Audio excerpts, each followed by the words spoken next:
Down Nissan dealers. Driven.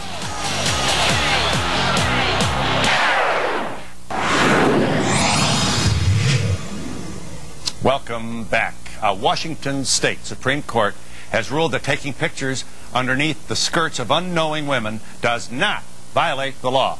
Jolene Zhang was the victim of an underskirt video bandit, and she joins me now from Seattle. On the phone from Yakima, Washington is former, well, we'll talk with him in just a moment. First, Ms. Zhang. Hi.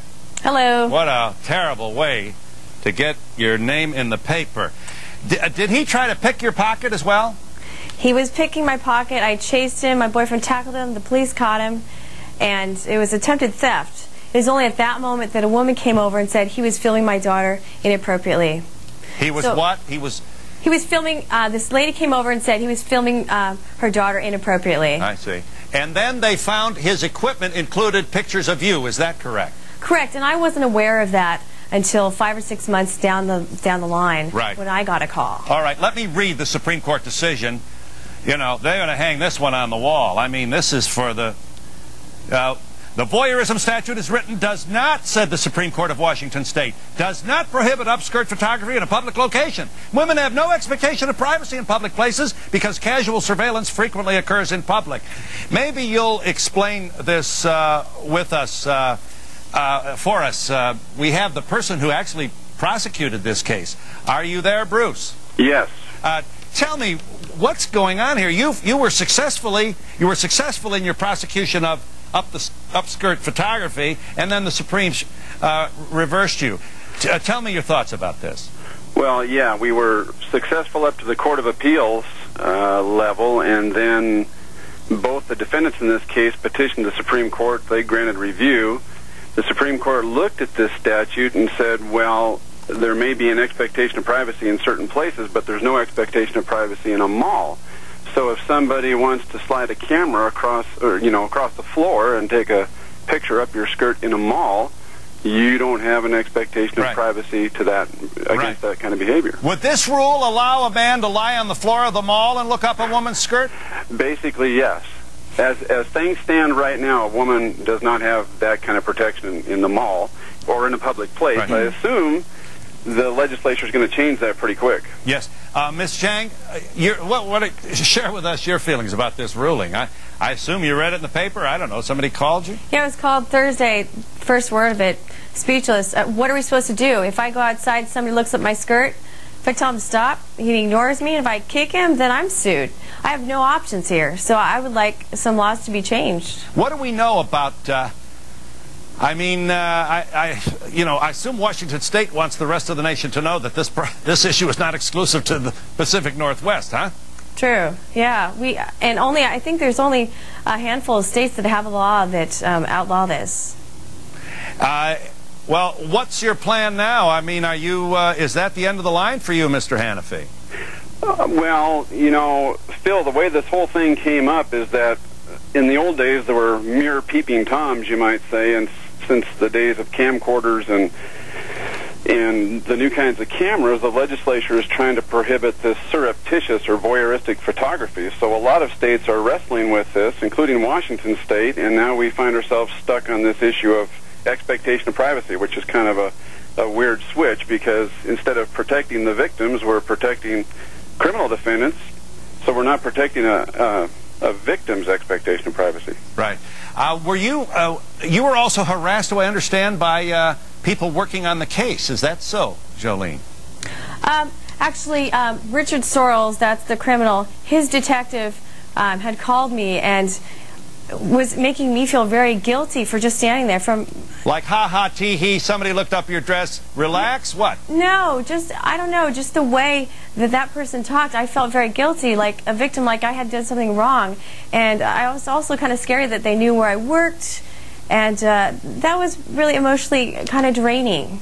Do I understand that it would be illegal in terms of this Supreme Court, I ask you, Mr. Hannafy, in terms of this Supreme Court decision, it would be illegal to do this in the ladies' room where a woman has a right to expect privacy, but not out in the main mall?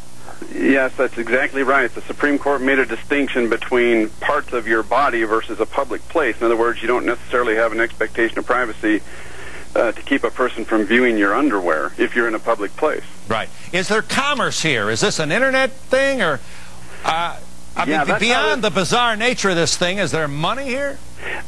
That's what people believe. Some people have referred to it as a cottage industry because with the advent of the internet... The judge calls him a creep, but not a criminal. What's wrong with this picture? The unwitting star of his film goes on the record. And later, the very latest on the president's effort to push out Saddam. We'll have a late-breaking update live from Washington when On the Record continues.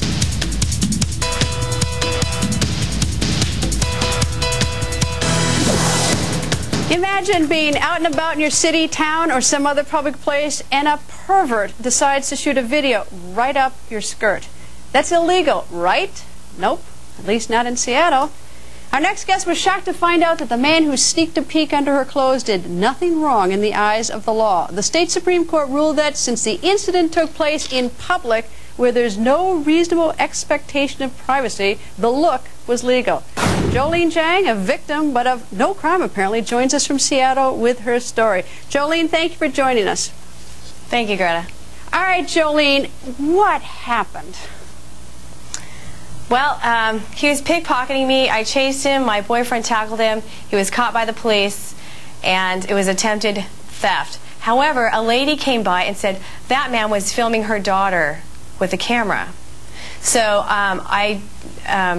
about 5-6 months later, I got a call and said, we can charge him for a felony now for voyeurism. What was voyeurism? I mean, did he actually have a camera pointed up your skirt? Apparently, I didn't see it. I haven't seen the tape, and they told me that was me. I was wearing a green dress, and I guess I matched up with what they saw. What did you say to the prosecutor when you got the call?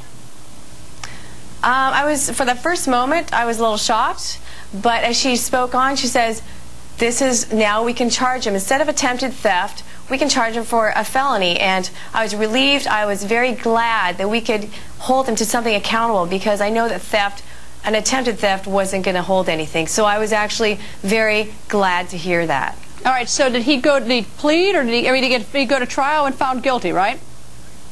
Right. And then it went up to the Supreme Court of the state of Washington, and they said it's not video, it's not voyeurism to place a camera up a woman's skirt in the state of Florida, right? In essence. Right, in Washington. But actually, I just heard of this last Thursday, and I had to figure out, do I want to come out in public to the media? Because this man lives by me, and do I want to be vulnerable and have my image, plastered in his memory? I had to make a choice here, but I felt like I was the only victim who would have a powerful story. So, but it was kind of a tough choice for me to actually... apparently, the thinking behind the, if I can call it thinking, the state Supreme Court is that you had no expectation of privacy because this was done in public. What are your friends saying to you? What are your colleagues saying to you about the expectation of privacy under your skirt and the thinking of the Washington Supreme Court? This is comedy. It's ridiculous. If I wanted people to take pictures of me there, I would be naked, and that's illegal. However, somebody can take pictures of me of my skirt. It's comedy, and it's ridiculous. It's sad but true. So what are your friends saying to you? They think it's awful. So many people are in disbelief that this could really happen, as well as myself. And what would you like to say to the Washington Supreme Court if you could sit them down and have a little talk with them?